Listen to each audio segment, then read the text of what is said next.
इंग्लंडमधलं moorland असतं तसं बघावं तसं चित्र आहे आणि त्यात ही मध्ये कातळ शिल्प दिसतात. तर हा दुसरा सेक्शन आहे आणि इथे एक सर्कल आणि असं काहीतरी पुढे पॅटर्न दिसतोय. ही अख्खी कोकणची भूमी ही देवभूमी असं मारुती चितमपल्ली म्हणत होते आणि या देवभूमीत हे कोणासाठीचे सिग्नल्स होते का? ही जी मला सगळी खाली कातळ शिल्प दिसत आहेत ही नक्की काय होती? ही जी व्यक्ती मला या कातळ शिल्पात आज दिसते ही कुठली गुरु होती का? वरनच जे दिसतंय काम, जे आकाशातनं दिसणार आहे ते इथे का बरं आहे, का आलंय कळत नाही. मी चालतोय सर्कल भोवती. ही व्यवस्थित त्रिज्या आहे. आपल्याला आज हाताने कंपास आणि कर्कटकनी पटकन नीट वर्तुळं काढता येत नाहीत. एवढ्या दगडावर जुन्या शस्त्रांनी या लोकांनी कशी काढली असतील.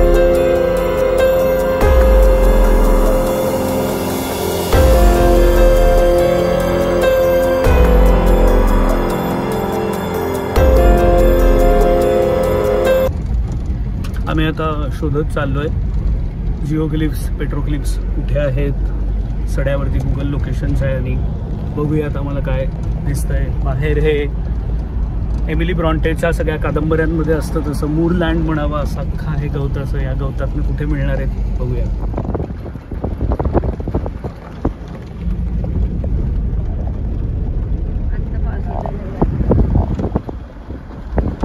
नमस्ते दोस्तांनो, मी डॉक्टर आशुतोष जावडेकर आणि आज मी रत्नागिरीपासून जवळ पावसला जाताना जो सडा आहे, फ्लॅट सरफेस जो असतो वरती, तिथे मी आलो आहे आणि एक इंटरेस्टिंग तुम्हाला वैशिष्ट्यपूर्ण ठिकाण दाखवणार आहे ज्याला तुम्ही गुगल मॅप्सला बघितलं तर पेट्रोग्लिफ्स म्हणतात, पण खरं त्या जिओग्लिफ्स आहेत. मराठीत सांगायचं तर कातळ शिल्प आहेत आणि ती आता आपल्याला इथे दिसत आहेत.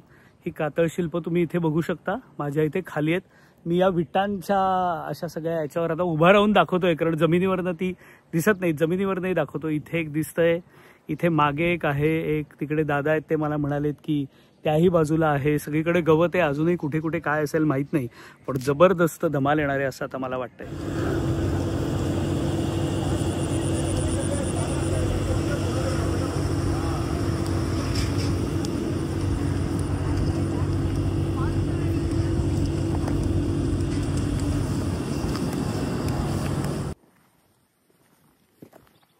हा प्राणी आहे इथे आपल्याला दिसतंय.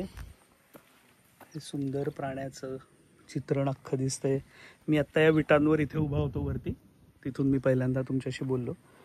इथे दिसत आहेत एक, इकडेही अजून आकृत्या आहेत, वैशिष्ट्यपूर्ण दिसत आहेत.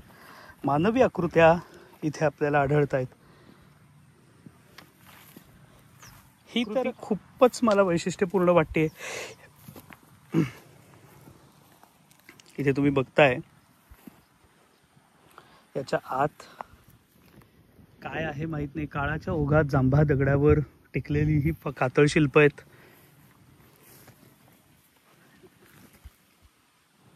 त्याच्यावर पाय टाकतानाही अधिक्षेप केल्यासारखंच नकळत वाटतंय. पण याला तुम्ही इथे बघाल तर हे अक्षरशः असं यॉर्कशायर किंवा मूरलँड असतं तसं बघावं तसं चित्र आहे आणि त्यात ही मध्ये कातळ शिल्प. घरचे आता तिकडे गेले, इथेही कातळ शिल्प आहेत असं लक्षात आलंय. तिथेही आता आम्ही चाललोय. आता आम्ही थोड्याशा अंतरावरनं आलोय. तिथे खरं तर मागे घरच आहेत सगळी आणि माझ्या मुलीला इथे दिसलंय काहीतरी. माझी लेक कन्या आरोही आता 9वीत आहे. आरोही आम्हाला सांगतेस. तर हा दुसरा सेक्शन आहे आणि इथे एक सर्कल आणि असं काहीतरी पुढे पॅटर्न दिसतोय, पण हे छोटं सर्कल आहे. आणि जर तुम्ही थोडं पुढे गेला तर इथे अजून एक असं मोठं सर्कल आणि असं काहीतरी पॅटर्न दिसतोय.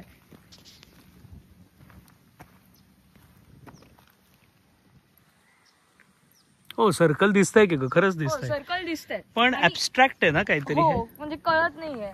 आणि इथे आणि त्या ठिकाणी तिथे पण काहीतरी केल्यासारखं वाटतंय. नक्कीच. हो, हे 100% काहीतरी आहे. प्राण्यांचं असू शकेल एरियली बघताना. वाटतंय मला, म्हणजे मला प्राणीसारखं वाटतंय काहीतरी. तुम्हाला हे ओळखता आले जर दोस्तांनो तर आम्हाला सांगा.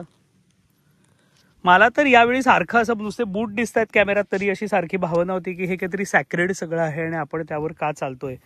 पण शोध घेणं हेही एक आपल्या माणसाच्या ह्याच्यात असतं. इथेही सगळीकडे दिसत आहेत नाही का, आणि तिथे पण काहीतरी पुढे इथेही दिसतंय काहीतरी केल्यासारखं, पण अंदाज नाहीये. आता असं म्हटलं तर हा खासा जांभा दगड आहे, पण हे नक्की की बाकी ठिकाणी आहे का नाही माहित नाही, पण इथे खोदलेलं नक्की आहे.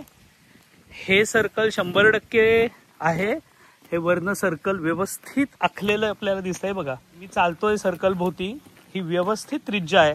आपल्याला आज हाताने कंपास आणि कर्कटकनी पटकन नीट वर्तुळ काढता येत नाहीत. एवढ्या दगडावर जुन्या शस्त्रांनी या लोकांनी कशी काढली असतील. आमचा छोटा संशोधक अजून चाललाय बघत. कसं वाटतंय अरू? मस्त वाटतंय.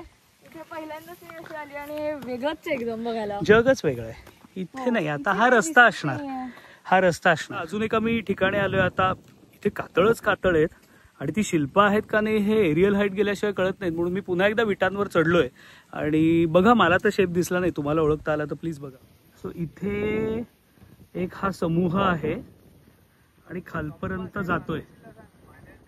मला असं वाटतंय की कदाचित हा काही चेहरा वगैरे का. कातळ शिल्प ही कशी केली याच्याविषयी अनेक मतप्रवाह आहेत. रॉक आर्ट मधलं हे धरलं जातं.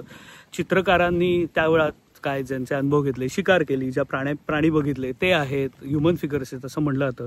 त्याचं तुम्ही मटेरियल वाचू शकता. पण मला स्वतःला नेहमी असं वाटतं की it is more than that. यात एक्स्ट्रा टेरिस्ट्रियल एलिमेंट असू शकतो का अशी शक्यता अनेक संदर्भ वाचल्यावर नेहमी वाटते.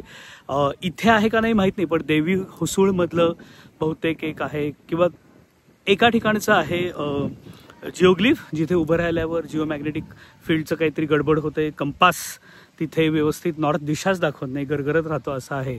आणि सगळं हे गूढ आहे. ही अख्खी कोकणची भूमी ही देवभूमी असं मारुती चितमपल्ली म्हणत होते. आणि या देवभूमीत हे कोणासाठीचे सिग्नल्स होते का? ही जी मला सगळी खाली कातळ शिल्प दिसत आहेत ही नक्की काय होती? ही जी व्यक्ती मला या कातळ शिल्पात आज दिसते ही कुठली गुरु होती का? वर्णच जे दिसतंय काम, जे आकाशातनं दिसणार आहे ते इथे का बरं आहे, का आलंय कळत नाही. कलेची प्रेरणा अनेक पदरी असते असं मला नेहमी वाटतं. त्यामुळे हे रॉक आर्ट जरी धरलं तरी नुसतं आपल्याला ते प्राणी दिसले म्हणून करतील असं नाही. कल्पनाशक्ती ही एक गोष्ट असते. रेप्लिकेशन असतं, कधी कधी कुठेतरी पाहिलेलं असतं. पण इथली जी आत्ता इथल्याच नाही एकूण जी कोकणातली मिळत आहेत त्याच्यात अनेक अगम्य आकार आहेत. काही तुम्हाला QR कोड सारख्या सिस्टीम्स वाटल्या.